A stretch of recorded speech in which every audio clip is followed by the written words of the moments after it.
Authority Pramod Bodo ডাঙৰীয়াৰ নেতৃত্বত চৰকাৰখনক আমি অনুৰোধ জনাইছোঁ যে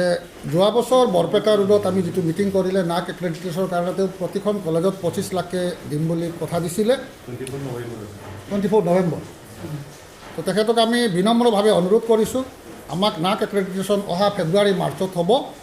গতিকে চব কলেজত এটলিষ্ট যিখিনি 25 লাখকৈ দিব দিছে সেইখিনি যাতে ৰিলিজ কৰে, এইটো আমাৰ অনুৰোধ থাকি গ'ল। আৰু এটা অনুৰোধ কৰিছোঁ যে আমি মাননীয় চিফ মহোদয়ক বাৰে বাৰে আমি লগ ধৰিছিলোঁ, মই নিজেও পাৰ্চনেলিও কৰিছিলোঁ, তাৰপিছত প্ৰিন্সিপালসকলেও লগ ধৰিছিলে। যিখিনি টিচাৰ ডেপ্ৰাইভ হৈ আছে, যে ড্ৰপ আউট হৈ আছিল, তেখেতসকলৰ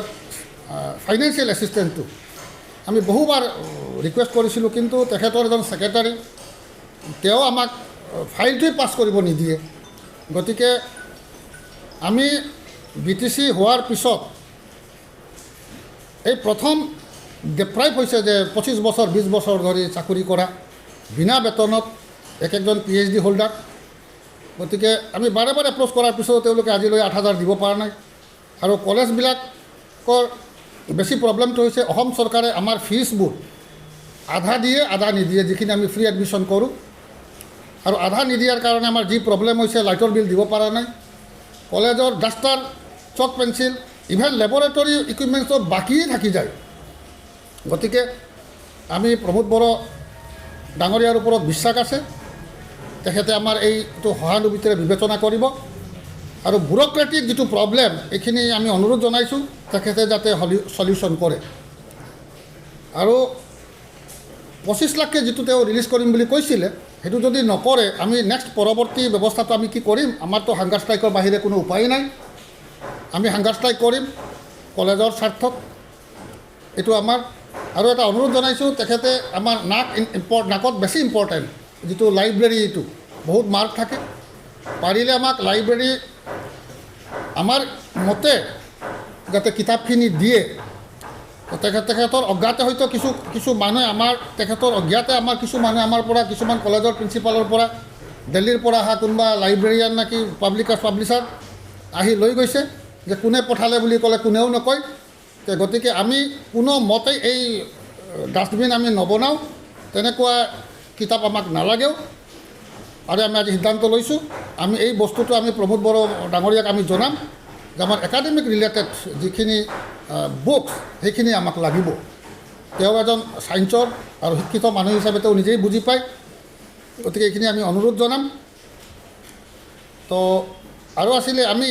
চৰকাৰক আমি এটা অনুৰোধ কৰিছোঁ, একফালে কৈ আমাক কোৱালিটি বনাব লাগে, আৰু একফালে গোটেই বছৰটোৱে ষ্টুডেণ্ট আৰু টিচাৰত বিভিন্ন প্ৰগ্ৰামত এংগেজমেণ্ট কৰি ৰাখে, যিটো আমি টলাৰেট কৰিব পৰা নাই, কিন্তু ক'ব নোৱাৰা হৈছোঁ টলাৰেট কৰিব পৰা নাই। আমি ষ্টুডেণ্টক শিকাম না এই মিটিঙত যাম,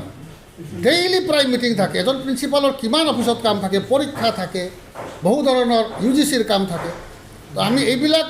বাদ দি অকল মিটিঙতে যাম নাকি বিভিন্ন, আৰু ষ্টুডেণ্টবিলাকক ইমান এংগেজমেণ্ট কৰা হয় যে অমুকত যাওক। গতিকে আমি চৰকাৰক বিনম্ৰভাৱে অনুৰোধ জনাইছোঁ, এটলিষ্ট কলেজ স্কুলৰ ষ্টুডেণ্টছ আৰু শিক্ষকবিলাকক যাতে এইবোৰ কামৰ পৰা ৰেহাই দিয়ে, তেতিয়া আমি একাডেমিক বেলেঞ্চটো আমি মেইনটেইন কৰিব পাৰিম। আদাৰৱাইজটো আমাৰ কাৰণে বহুত প্ৰব্লেম হ'ব। সেইখিনি হৈছে আমাৰ বিশেষ কথা। আৰু ইন ফাইন মই আৰু এটা ৰিকুৱেষ্ট কৰিব বিচাৰোঁ, এতিয়াও সময় আছে। তেখেতে প্ৰমোদ বড়ো ডাঙৰীয়াক আমি বিনম্ৰভাৱে অনুৰোধ কৰিছোঁ, তেখেতে আমাৰ এই শিক্ষকবিলাক যিবিলাক যে আজি চাফাৰাৰ হৈ আছে, কান্দি আছে যে দৰমহা পোৱা নাই, 8,000কৈ দৰমহা পায়, সেইটোও যদি আমি দিব নোৱাৰোঁ, আমাৰ যে গদি প্ৰিন্সিপাল হৈ আমি থকাৰ কোনো নৈতিক অধিকাৰ নাই। কাৰণ তেওঁলোকে ক'ত গৈ ক'ব, আমাকহে কয়, তো প্ৰিন্সিপালে ক'ৰ পৰা দিব, সেইটো হৈছে ডাঙৰ সমস্যাটো। তো গতিকে আমি এইখিনি অনুৰোধ জনাইছোঁ। আৰু বাকীখিনি আমাৰ প্ৰেচিডেণ্ট চাহাবে কওক। আমাৰ 23খন কলেজৰ BTR কলেজৰ প্ৰিন্সিপাল কাউন্সিলে আজি একগোট হৈছে ইয়াতে। আৰু ইয়াৰ বাহিৰেও আমাৰ ছেক্ৰেটাৰী ডাঙৰীয়া যি ইছ্যু, তাৰ বাহিৰেও আমি ইউনিভাৰ্চিটিৰ যি প্ৰব্লেম, সেইটো প্ৰব্লেমটো আমি আলোচনা কৰিছোঁ। ধৰক আমাৰ ল'ৰা ছোৱালীৰ যে ৰিজাল্টটো লয়, যে খেলি মেলি চলি আছিল, ইয়াৰ বিষয়ে আমি সিদ্ধান্ত লৈছোঁ যে বড়োলেণ্ড ইউনিভাৰ্চিটিয়ে অন্ততঃ চিলেবাছটো ভালদৰে বনাব লাগে। আৰু সেইটো মজবুত কৰিব লাগে যাতে ল'ৰা ছোৱালী সেই চিলেবাছটো লয় এভেইলেবল কিতাপ পোৱা যায় সেইটো আমি ৰিকুৱেষ্ট কৰিম মেমৰেণ্ডাম আমি লিখিছোঁ আমি দি দিম সেইটো এটা আৰু নেক্সট আমাৰ যি কলেজবিলাকৰ যি UGC গ্ৰেণ্ট আছিলে সেইটো 2014 পৰা বন্ধ হৈছে এতিয়া UGC যি বাৰ্ডেন সেইটো গুচাই লৈ গৈছে যেতিয়ালৈকে কলেজবিলাকে নাক এছেছমেণ্ট নকৰে এক্ৰিডিটেশ্যন নকৰে তেনেহ'লে সেই ৰুচাই গ্ৰেণ্ট নিদিয়ে সেইটো আমি ভালকৈ জানো আৰু সেই নাক এছেছমেণ্ট কৰাৰ কাৰণে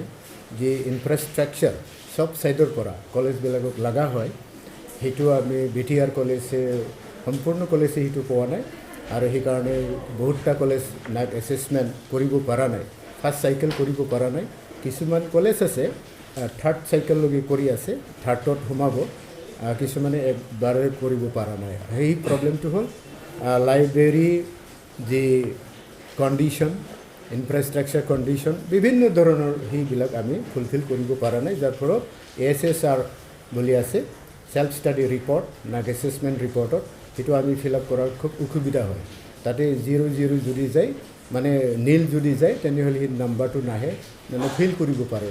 আমাৰ সেই কলেজবিলাকে সেইটো এটা আৰু নেক্সট আমাৰ যি কলেজবিলাকক টিউশ্যন ফি 2007-08 পৰা টিল টুডে আজিলৈকে যে টিউশ্যন ফি গভৰ্ণমেণ্টৰ পৰা BTR গভৰ্ণমেণ্ট বা আসাম গভৰ্ণমেণ্টে অন্তত BTC গভৰ্ণমেণ্টে আমাৰ পৰা 60% ঘূৰাই দিবলৈ দিছিলে কিন্তু 2016 পৰা গভৰ্ণমেণ্টে আমাক ফ্ৰী এডমিশ্যন ল'ব দিছিল যাৰ ফলত আমি এক পইচাও লোৱা নাযায় ষ্টুডেণ্টৰ পৰা আগৰ কিন্তু লৈছিলে 2007-08 পৰা 2015লৈকে টিউশ্যন ফি কালেকশ্যন কৰা হৈছিল কলেজবিলাকক যাৰ ফলত এই কলেজবিলাকক 60% BTC গভৰ্ণমেণ্টে ঘূৰাবলৈ দিছিলে কিন্তু প্ৰায় কলেজে সেইটো ঘূৰাব পৰা নাই কাৰণ আমাৰ যি টিচাৰ এংগেজ কৰা হয় টেম্পৰেৰিলি তেখেতসকলক দৰমহা দিয়াত সেই পইচাটো আমি ইউজ কৰোঁ যাৰ ফলত সেই আগৰ প্ৰিন্সিপালবিলাকে সেইটো ঘূৰাই দিব পৰা নাছিল যাৰ ফলত এই বস্তুটো এতিয়ালৈকে সেই ইছ্যুটো আহি আছে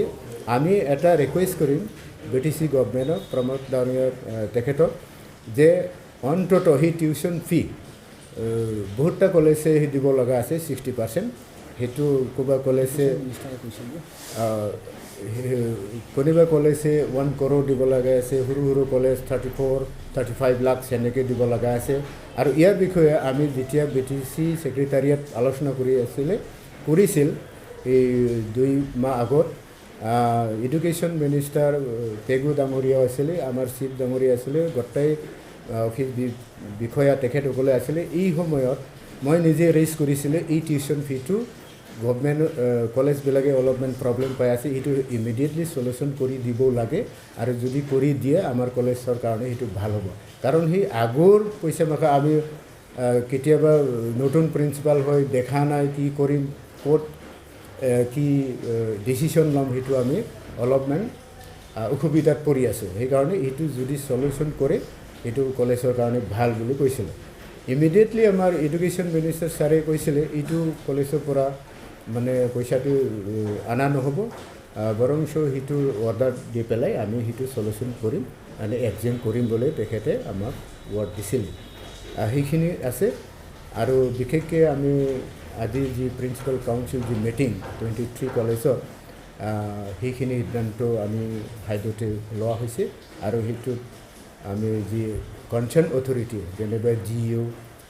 BTC ডিৰেক্টৰ BTC চিফ তেখেতসকলক লগ ধৰি পেলাই আমি সেই সিদ্ধান্তটো জনাম গতিকে